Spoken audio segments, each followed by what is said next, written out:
if we don't embrace innovation as part of our culture, that we're going to lose any competitive advantage we have.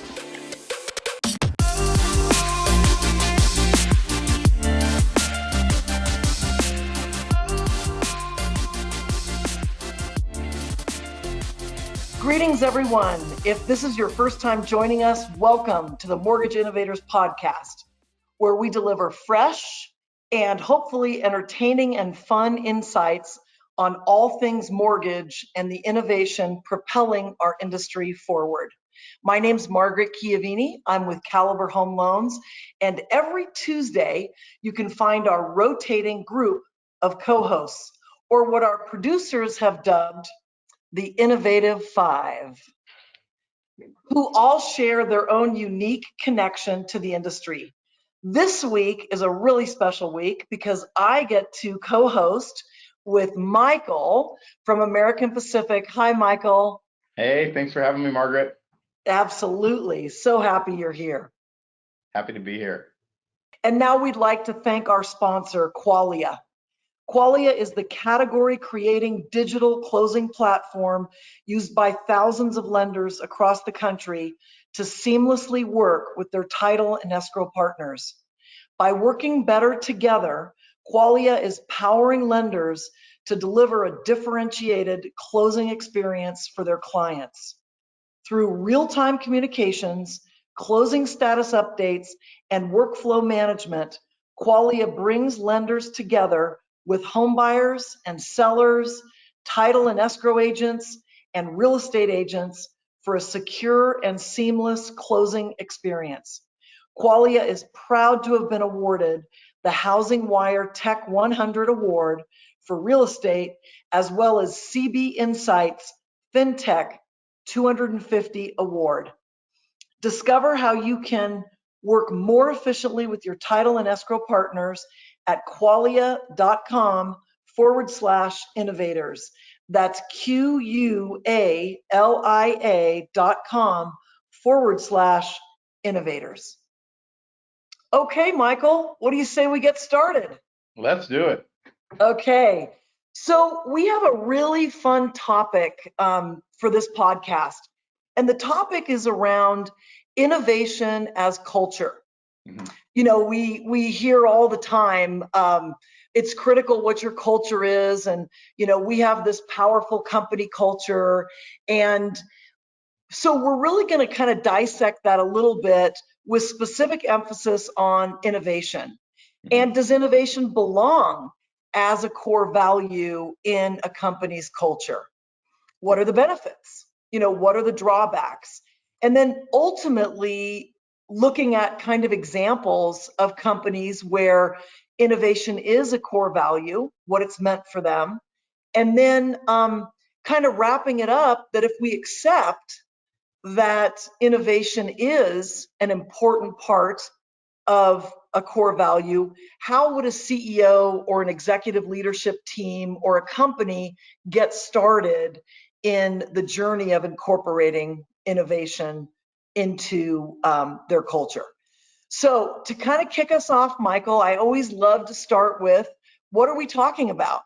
And when we say innovation, what do we mean?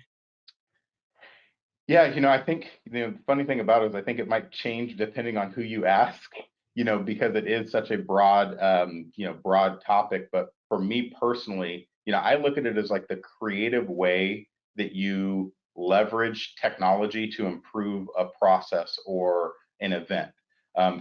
For me, that's kind of where the innovation comes in, because you've got people that have, great technology platforms, but without the experience or knowing the industry that you're trying to create something, innovative on, you're going to hit some of those pitfalls of not knowing, the process, or not understanding, in our industry, lending is a very layered and complex process.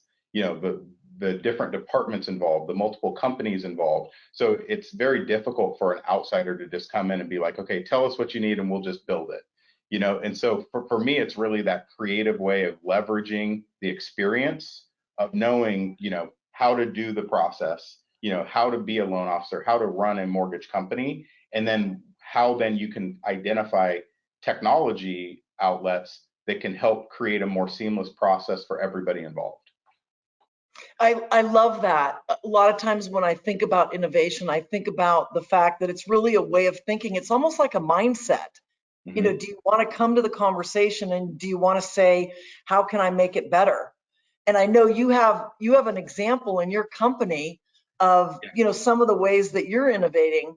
Will you share that with us? Yeah, absolutely. So, we're blessed with our leadership team, that they really are so forward thinking and are always looking for, unique and creative ways to not only innovate, but also bring all of the various departments together. And so for us, we've implemented something called Kaizen, which, is really what are some small, seemingly insignificant changes that we can make that actually will cause enhanced processes or create efficiencies across various departments. And so for what we have, is we've been lucky enough that our leadership team's invested in those resources where we actually have teams made up of people of every different department. So you'll have a team of 10 to 12 people, and there's a representative from every department that's a part of that team. And they literally just go through and they talk through, okay, here's where I think that we could actually save a day in underwriting if we did this versus this. Here's where we could create better communication between these two departments if we have a centralized window that we're both seeing this information because we both need it.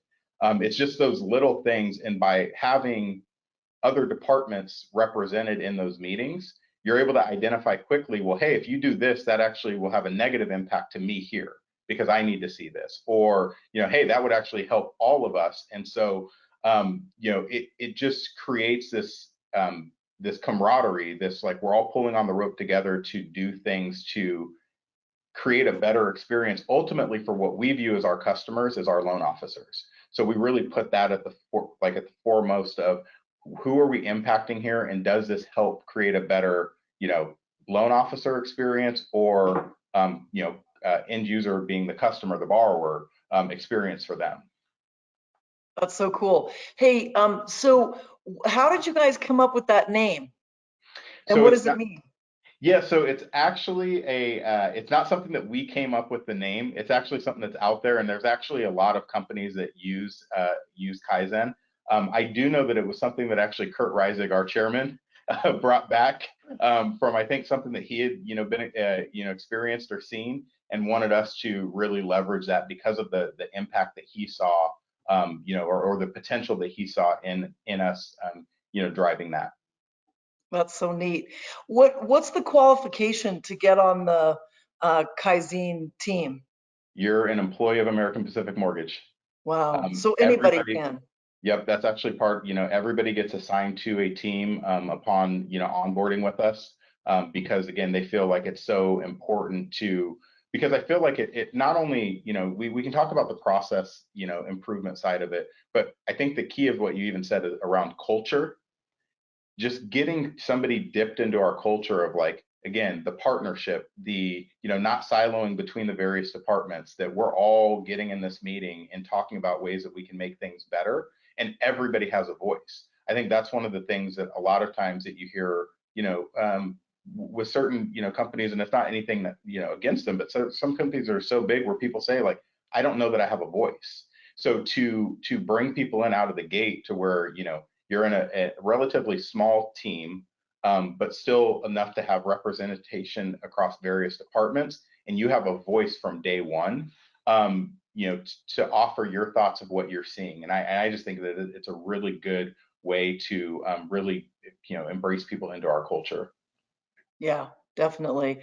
My personal view is that if we don't embrace innovation as part of our culture, that we're going to lose any competitive advantage we have. It's Hmm. just everything's moving so fast, Yeah.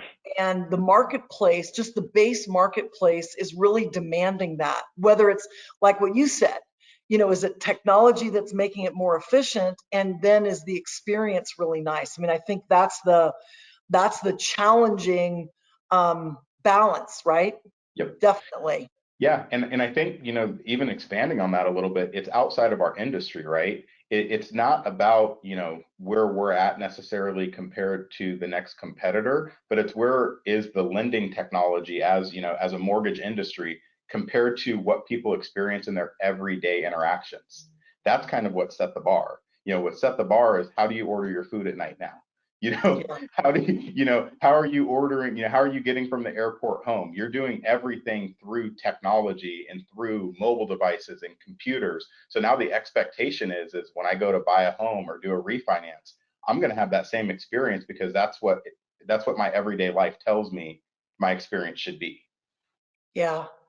Wasn't it so wild with the whole COVID thing? I mean, I think the way I'm listening to what you're saying right now, for me at least, COVID did exactly that. I was never really on a lot of Zoom calls where, I was actually showing my face or anything like that. They were conference calls. And now we're at home Yep. and you need that connection. Yep. So yeah, talk a little bit about that. Just, Yeah, I think, and I know we always don't like using the word, forced. Nobody wants to be forced to use something, but, call it what it is.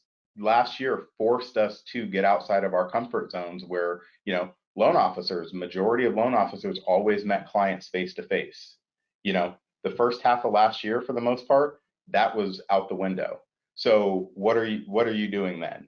Well, I got to pick up the phone more. I have to go on video calls. I have to use Zoom. I have to use these other technology, platforms because that's my only connection to my clients to deliver, my unique value proposition, which is myself. So, I think it was just the fact that you didn't have any other option really. And so it was, you were really just pushed into it. And it's like, once you open that door, you're not going to be able to close it. So yeah, that's the key thing around, I think the 2020 was just around having to go in, and use things that maybe were outside of our comfort zone that we didn't need to before. Because it was like, hey, I'm closing X deals a month my way. It's good. I don't need to change my process. yeah, yeah. And didn't you find people got really creative? I mean, talk about innovation. I remember there were like Thanksgiving celebrations on Zoom, graduations. I mean, we kind of went into a realm that if you had asked us 18 months before, we would have said, no way. There'll never be a graduation that's on Zoom. Yeah, I think what's funny is that from weddings, I was invited to a Zoom wedding last year. Would have never really thought of that before. But I even think of some of the creative stuff that our partners did. We had a partner that did, one of their partner appreciation events was sushi rolling virtually. And they mailed us out a sushi kit, and we had this whole experience. And so just the creative ways that you're mentioning that like people really went to still have that interaction with their customers, deliver that wow factor, that unforgettable experience, but using new unique ways, that really hadn't been thought of, at least to my knowledge, before that. And I mean, that to me is like the definition of innovation. Yeah, that's so cool. My daughter was visiting and she lives in New York. And her company kind of did that. They did an employee appreciation. So they sent these beautiful bottles of wine. It was a wine tasting and then it was a cooking class. And so we put on chef's hats and we got best spirit for the chef's hat. I would expect nothing less from you. It's so Yeah. great. What do you think are some of the challenges now that we're going back to work? How can we kind of keep that creative spirit and that innovation fire, so to speak, as we go back? Yeah, for me, I think some of it really boils down to the resourcing and then embracing a multi-channel approach, because you are going to have the people that are going to an extent kind of revert back to what they did before because they really want to be face to face with people. Then you're going to have others that now you're going to have this other avenue where it's like, okay, I'm willing to meet with you face to face, or we can do everything through video, or we can do things through phone. So for me, I think it's going to be from a company standpoint, how do you support the various methods that people are going to want to communicate or conduct their business, and how do we ensure that there's still a streamlined process or consistent process, regardless whether it starts in person, over the phone, in video, so on and so forth. I think that's going to be one of the keys, that now we just are going to have more options that more people are going to be interested in. Yeah, that's great. And that even that in and of itself is sort of an element of innovation, right? Different options, because as the different options come together and there's different intersections, people are going to be able to see things that maybe were blind spots before. Yeah, 100%. Yeah. Hey, Michael, let's kind of go on the other side. What do you think are the consequences if we do not embrace innovation? And I know when you and I were talking a little bit earlier, you sort of have a really, really good example in the marketplace, not in the mortgage business, but Yeah. it's a very clear example of what could happen. But talk a little bit about that, because I think right now, at least this is my point of view, where we are in our industry, that there's going to be so much advancement in the next 12 to 36 months Mhm. that this is not the time you want to be behind. Yeah, I couldn't agree more. And I think some of it plays into that we were a little bit late to the party. I think, I think most of us in the mortgage industry would say, okay, you look at all the other industries, we were kind of late to the party. And so I feel like now we're going to have a much more, to your point, compacted time frame, where we're going to go from 0 to 60 just like that, because we were playing catch up, and now it's just going to shoot out. I think when I think of it too, e-closing, that was brought up. I know we talked about that, last episode a little bit, but I think as the regulatory components of it really come together, because I think that's what's still kind of holding us back a little bit, is just clarity from the regulators on it. But once that's solved, I think I think that this is just going to just shoot out of the gate.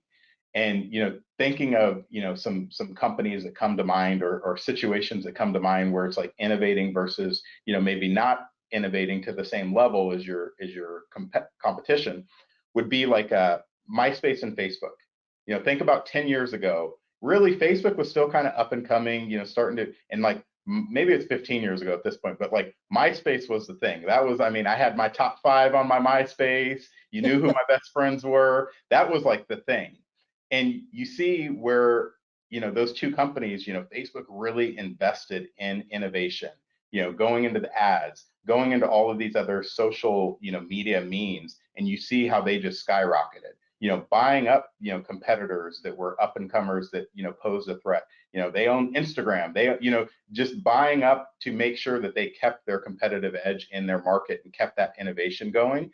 And then you've seen, I don't know the last time somebody brought up MySpace to me, because that's not as known of a commodity anymore, because everybody started focusing on Facebook.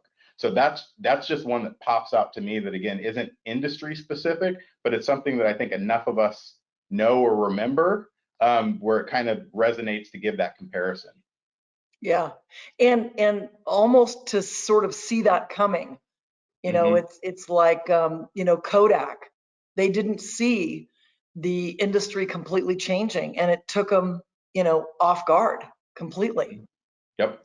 So we're kind of getting to the time where we need to wrap up the podcast. And so as you're looking at this, if a company says, gosh, we really, this is important, we understand the criticalness of um, making innovation a core value in our culture, how do they start? Where are resources that they can go, to get information, to kind of get a game plan? What would be, your roadmap if someone said, "Gosh, Michael, I accept. We got to get here. We're behind too." As an Mm-hmm. example, what would be the first few steps that you would recommend for them? Well, first I'd say mortgageinnovators.com. I know that that's something that we're really passionate about. We're trying to, really provide resources and information for people of how, tools and things that are pertain to our industry that they might be able to leverage, on their path to innovation. because everybody's is going to be a little bit different. And again, because it's not just about the technology that's available to you, but it's, again, what creative direction, what creativity do you have, and how you plan to apply that. I also think too, some of it is around resources. I think that from a leadership standpoint, there has to be a commitment, whether it's a dollar amount, whether it's a FTE count, there has to be some type of, resource allocation to, demoing. I think of my week, and I'm probably, spending 3 to 4 minimum hours a week just demoing different products that are out there, different platforms, just seeing what the market has to offer. And again, that's a lot of time, but we feel it's super important here because we don't want to be caught, behind and not knowing things are out there that could benefit us, our loan officers, our borrowers. So I think some of it too is from a leadership stance. What is your appetite for innovation, and what are you willing to, do to resource that to support that growth? And Yeah, I don't know, what are your thoughts on that? well, as I was just sort of contemplating before today, and I, like you, I mean, we're really lucky in our industry to have mortgageinnovators.com as a resource. I mean, can you imagine? You go to a place and you get what is ostensibly the market standards, and then the ability to, design, to find out what everybody else is doing. So I definitely love that. I think that's a really powerful first step. And then I really like what you said about the leadership. I was thinking about, it has to come from the top. It has to be something that the leadership says this is important. Yep. And one of the things that I think that the leadership can do is reward it. Yep.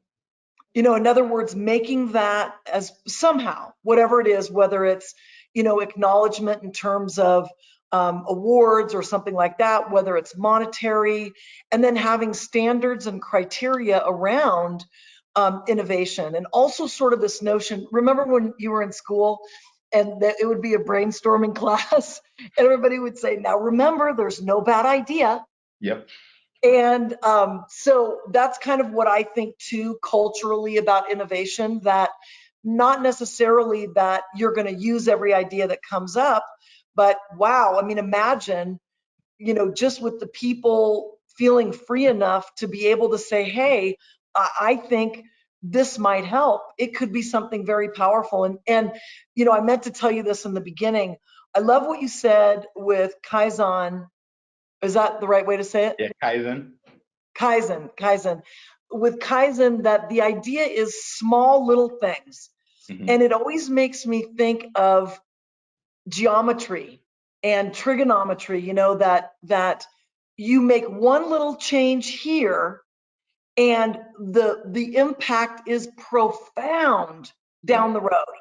And that's what I think is so wonderful about, incorporating innovation as part of the culture, because you can do just some little things that could really change the experience. And of course, then there's all sorts of possibilities with technology to support it. So, Yep. well, Michael, you're fantastic. Thank you so much for being here. And I look forward to seeing you next week. And everybody today, thank you so much for listening to today's episode. If you like what you heard, be sure to subscribe to the Mortgage Innovators YouTube channel or wherever you podcast. Okay, until next time, so long.